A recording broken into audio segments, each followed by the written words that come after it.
আমার চ্যানেলে ভিডিওটি দেখার জন্য স্বাগত জানাই। তোমরা যারা নবম শ্রেণীতে সেকেন্ড সামেটিভ পরীক্ষা দেবে এবং ফাইনাল পরীক্ষা দেবে তাদের জন্য বাংলা ব্যাকরণ থেকে গুরুত্বপূর্ণ প্রশ্ন এবং উত্তর নিয়ে আজকের ভিডিওতে হাজির হয়েছে।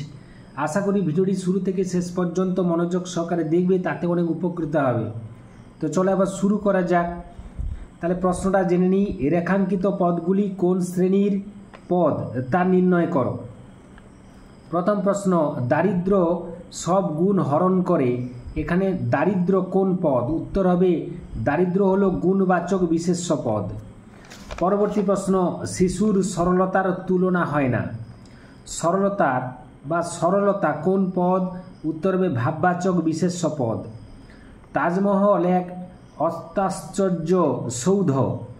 তাজমহল হলো সংজ্ঞাবাচক বিশেষ্য পদ। মানুষ মানুষের জন্য। এখানে মানুষ হলো শ্রেণীবাচক বা জাতিবাচক বিশেষ্য। রাজা স্বয়ং দরবারে উপস্থিত। এখানে স্বয়ং হলো আত্মবাচক সর্বনাম। সততা মহৎ গুণ। এখানে সততা হলো গুণবাচক বিশেষ্য। সে নবম শ্রেণীতে অধ্যয়ন করে। এখানে নবম হলো পূরণবাচক বা ক্রমবাচক বিশেষণ। পরবর্তী প্রশ্ন 8-এর দাগে, সকলেই কবি নয়, কেউ কেউ কবি। কেউ কেউ নিচে দাগ, এটা হচ্ছে অনির্দেশক সর্বনাম। আমরা বাঙালি বাস করি সেই বরদবঙ্গে। বাঙালি হচ্ছে জাতিবাচক বিশেষ্য। পরবর্তী প্রশ্ন, যে কেউ এ কাজ করতে পারে। যে কেউ হলো অনির্দেশক সর্বনাম। যেখানে অর্থাৎ এখানে সেখানে যাওয়া আসা কঠিন। যাওয়া আসা হলো ক্রিয়াবাচক বিশেষ্য। পরবর্তী প্রশ্ন 12-এর দাগে, ওটা রেখে দাও কাজে লাগবে। ওটা হলো দূরত্ববাচক সর্বনাম। 13-এর দাগে প্রশ্ন, উল্লাসে কারে যাচে রে। উল্লাসে হলো ভাববাচক বিশেষ্য। আনন্দে রয়েছে জাগি ভুবনে তোমার। আনন্দে হলো ভাববাচক বিশেষ্য। 15-এর দাগে প্রশ্ন, দয়া একটি মহৎ গুণ। দয়া হলো গুণবাচক বিশেষ্য। বিপুল জনতা চলে নানা পথে দলে দলে। জনতার নিচে দাগ, জনতা হলো সমষ্টিবাচক বিশেষ্য। সবার উপরে মানুষ সত্য। মানুষ হলো শ্রেণীবাচক বা জাতিবাচক বিশেষ্য।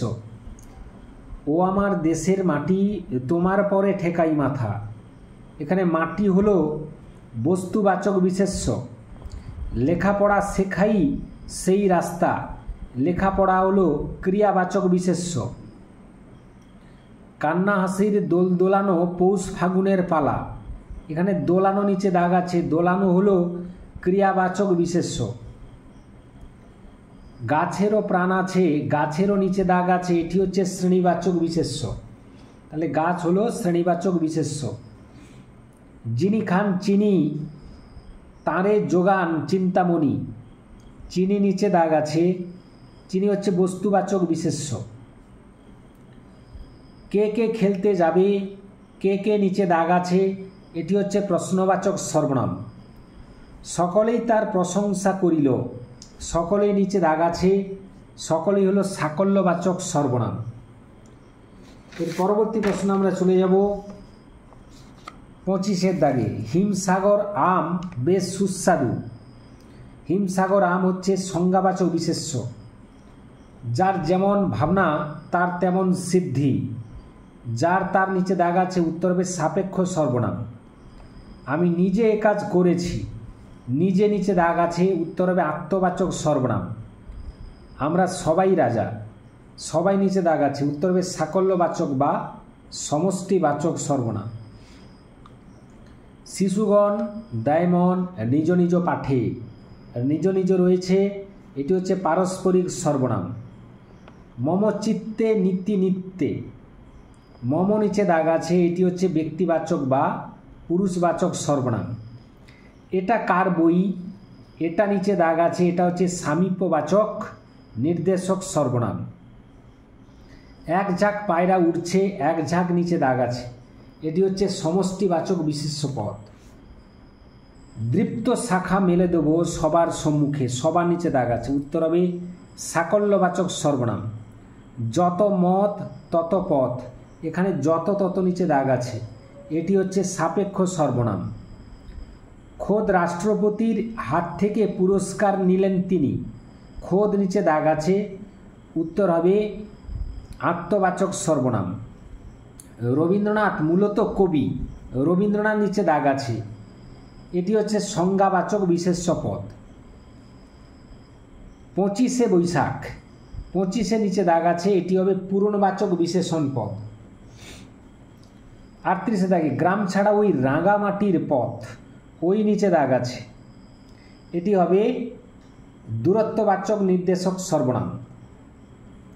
যা 52 তাই 53, যাহা তাহা নিচে দাগ আছে, এটি হলো সাপেক্ষ সর্বনাম। পরবর্তী প্রশ্ন আমরা চলে যাব। জগতের সব লোকেই খারাপ নয়, এখানে খারাপ নিচে দাগ আছে, উত্তর হবে বিধেয় বিশেষণ। পরবর্তী প্রশ্ন 41 দাগে অজয় খুব লক্ষ্মীমন্ত, লক্ষ্মীমন্ত নিচে দাগ আছে, উত্তর হবে বিধেয় বিশেষণ। এ কেমন কথা তুমি বলছো, কেমন নিচে দাগ আছে, উত্তর হবে প্রশ্নবাচক বিশেষণ। রাঘব দাস আমি, রাঘব দাস নিচে দাগ আছে, উত্তর হবে সর্বনামের বিশেষণ। অতিশয় চালাক লোক, অতিশয় নিচে দাগ আছে, বিশেষণের বিশেষণ। ভালো করে লেখাপড়া করো, ভালো করে, এটা হচ্ছে ক্রিয়া বিশেষণ। নেচে নেচে আয় মা শ্যামা, নেচে নেচে, এটি হচ্ছে ক্রিয়া বিশেষণ। গুরুজনের প্রতি শ্রদ্ধা হারাতে নেই, শ্রদ্ধা নিচে দাগ আছে, এটি হচ্ছে ভাববাচক বিশেষ্য। দুটি পাকা ফল লোভিল ভূতল, দুটি হচ্ছে এখানে সংখ্যাবাচক বিশেষণ। কুলুকুলু ধ্বনি চলে মন্দাকিনী, কুলুকুলু নিচে দাগ আছে, ধর্নাত্মক বিশেষণ। সবয়ে পাটেনি কহে, সবয়ে নিচে দাগ আছে, এটি হচ্ছে ক্রিয়া বিশেষণ। সে বীরপুরুষ, যে বীরপুরুষ তোমরা, বীরপুরুষ হল সর্বনামের বিশেষণ। তাই বলিয়া আমি উত্তম হইব না কেন, উত্তম নিচে দাগ আছে, সর্বনামের বিশেষণ। আমার সন্তান যেন থাকে দুধে ভাতে, আমার নিচে দাগ আছে, এটি হচ্ছে ব্যক্তিবাচক সর্বনাম। 54 ছেলেপুলে সম্বৎসর, সম্বৎসরে খাবে কি, কি নিচে দাগ আছে, এটি হচ্ছে প্রশ্নবোধক সর্বনাম পদ।